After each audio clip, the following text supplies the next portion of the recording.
Subliminal, Osher Cohen sur Radio J, Shomer Alecha, un hommage à tous les papas qui nous ont quittés trop tôt. Radio J. Radio J, le 6-9, Ilana Ferradian. Merci d'être avec nous ce lundi 26 février 2024 et nous sommes à présent en ligne, en direct avec Stéphane Dufat, rédacteur en chef de la Metula News Agency, la MENA. Bonjour Stéphane.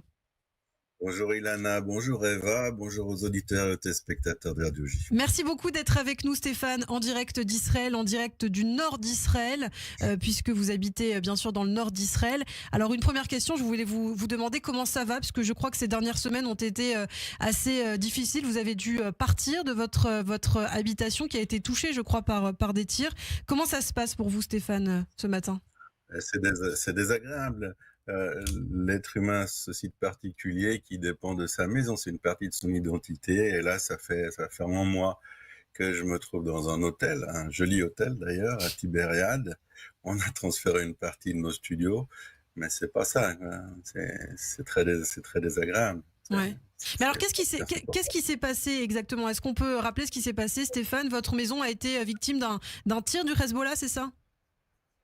On a deux bâtiments à Metula qui sont très exposés sur une butte à 400 mètres du Hezbollah, qui abrite nos studios, nos bureaux et également les parties de logement des journalistes de l'agence qui habitent à Metula. Et ça faisait longtemps qu'on se sentait un petit peu observé par les terroristes d'en face. Puis le 25 décembre, ils n'ont pas tiré un missile anti-char, mais 2 missiles anti-char sur un des bâtiments. Et il y a de très gros dommages. Il y a plus de fenêtres, il y a plus de vitres.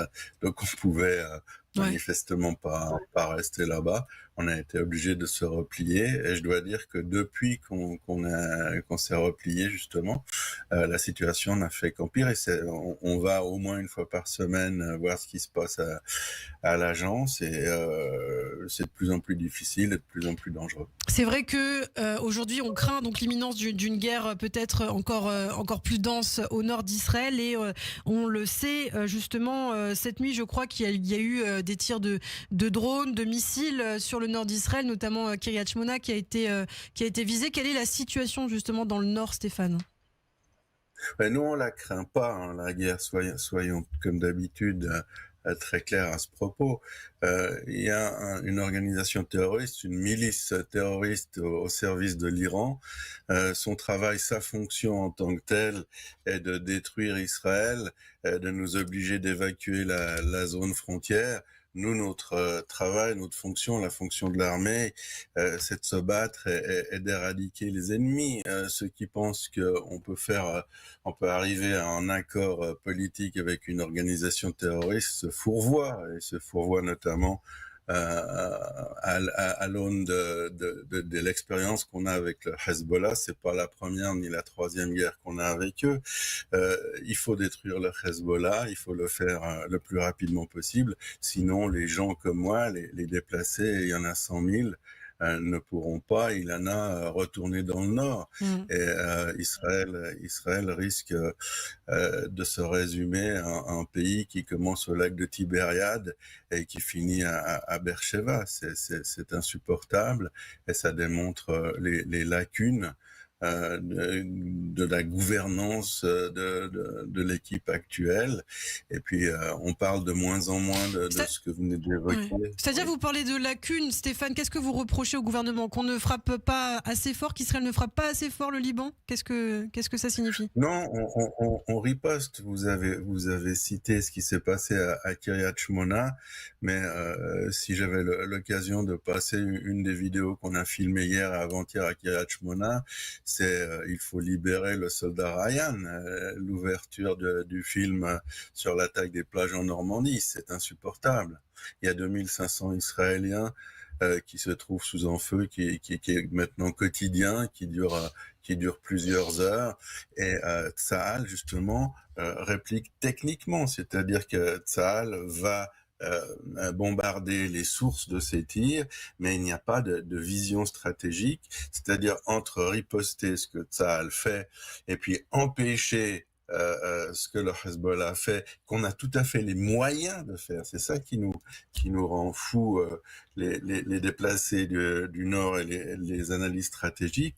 C'est si on n'avait pas les moyens, on pourrait laisser les choses telles quelles, mais on a tout à fait les moyens, ne serait-ce que d'éloigner le Hezbollah à 20 km de la frontière, et à cause des directives du gouvernement, principalement de Binyamin Netanyahou, eh ben ça fait 5 mois qu'on ne le fait pas et qu'on accepte qu'une milice, pardon Ilana, mais qu'une milice de 20-30 000 terroristes bombarde quotidiennement l'État d'Israël, nos territoires, nos maisons, et ça c'est tout à fait insupportable. Je pense insupportable pour n'importe quel esprit bien fait. Eva, vous avez une question pour Stéphane Juffin.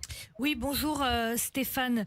Yoav Gallant s'est rendu en visite au siège du commandement Nord hier à Safed et il a dit qu'en réponse aux attaques quotidiennes du Hezbollah contre le nord d'Israël, Tsahal allait augmenter ses frappes. Est-ce que ça vous rassure un peu ou pas ?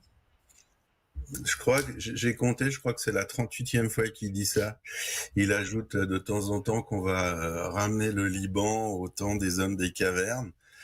C'est très gentil. Maintenant, il y a une blague au Liban autour du Hezbollah notamment qui dit que ce qu'ils craignent le plus, c'est la 39e annonce de Galland qu'on va réagir. Qu'est-ce qu'il faut de plus que l'anéantissement d'une ville, l'anéantissement progressif d'une ville de 28 000 habitants, tous les jours à coups de Katyusha et de missiles anti-chars? Qu'est-ce qu'il faut de plus que l'annihilation d'un village magnifique, le nôtre à Metula, pour justifier justement que nous prenions les choses en main et qu'il y ait une réponse stratégique, c'est-à-dire une réponse qui nous amène à quelque chose, une réponse qui soit ce qu'il annonce, une réponse qui soit de nature à nous promettre de pouvoir reprendre notre vie, de pouvoir récupérer notre territoire.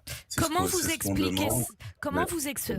vous expliquez ça, Stéphane Juffin, que on en soit arrivé là, à la frontière nord jusque-là, et que effectivement, apparemment, les personnes qui ont dû être déplacées, il est dit qu'elles ne pourront pas rentrer chez elles cet été, peut-être au mois de septembre. Comment vous expliquez qu'on en soit arrivé là ? Il y a deux paramètres. Le premier paramètre, c'est que comme à Gaza, Netanyahou, pendant 16 ans de gouvernance, a laissé le Hezbollah augmenter sa puissance. Il a aussi laissé creuser des tunnels sous la frontière, s'approcher de la frontière. Depuis la rédaction jusqu'au 7 octobre, on les voyait en face de nous narguer.